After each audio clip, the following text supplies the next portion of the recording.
Hello, welcome to my channel.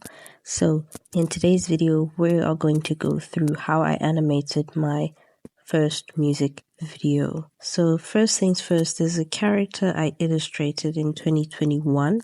I tried to animate this character recently. These are the results. So my first attempt was this basic wink and finger snap thing. Anyway, the first step, I went straight into attempting to animate writing on a chalkboard, and yeah, very scary stuff. Just nightmare fuel. I did this without studying, but when I did study and when I did do some learning, my technique improved. As you can see, it's a whole lot better than where I started from with no training, no studying. And then I thought, okay, instead of writing, I'd like to erase. And once again, some nightmare fuel up until I did some studying, and I definitely improved. Not perfect, but some improvements were made. Okay, so then the next thing that I did was to create the story and develop the characters. This character is, as you can see, just a beautiful black anime high school girl. And her hair, in fact, is the main character, not even necessarily her. You can pause for the details. But otherwise, as many artists do, they base their characters and their stories on real life, on experience. And in this case, the character is loosely based on me. If you check out the details on the character description, you can kind of see how we are similar.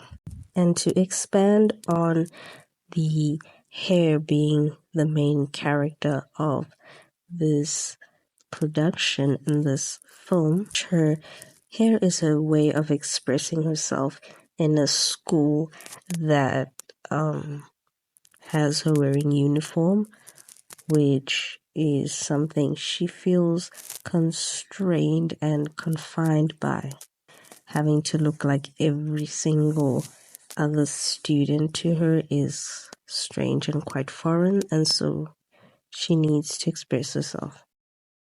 Step 3 is designing and drawing the characters, which uses a lot of technical principles, and you need X-ray vision, which is where the skeleton comes in.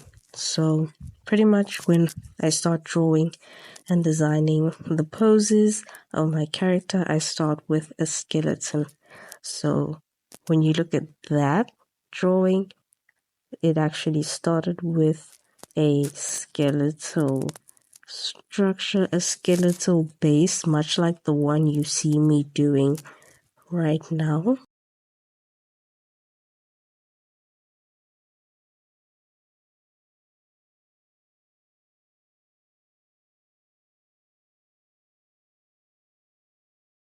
So with a lot of practice and some really helpful techniques that I've learned over time from being in art school and fashion school, I learned a lot about anatomy and proportions of the human form, which informs how I draw and design the characters and how I pose the characters for different scenes and different animations.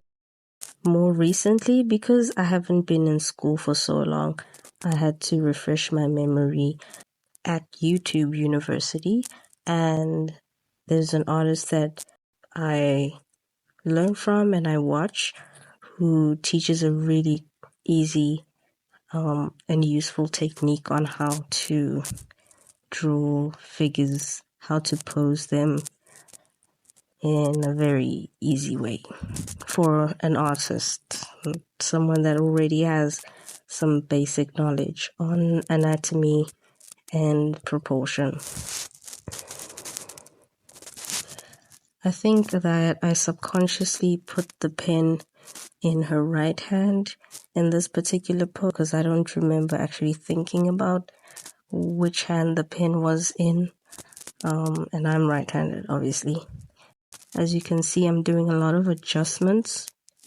I add joints all the time. I add, muscles and bones here and there just to inform my eye and my brain on where things should be, according to proportion, according to proper anatomy.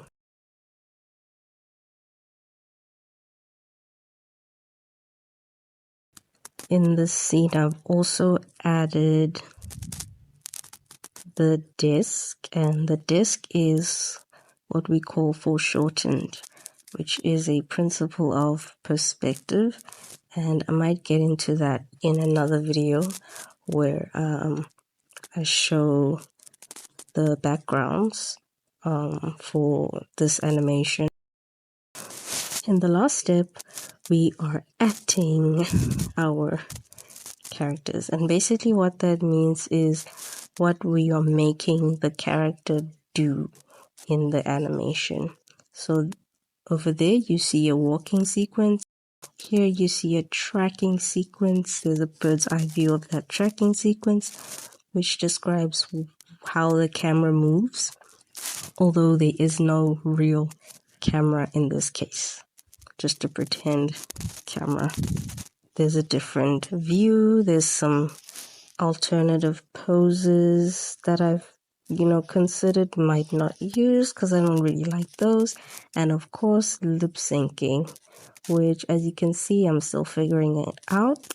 Otherwise, that's it for me, and till the next video, thank you.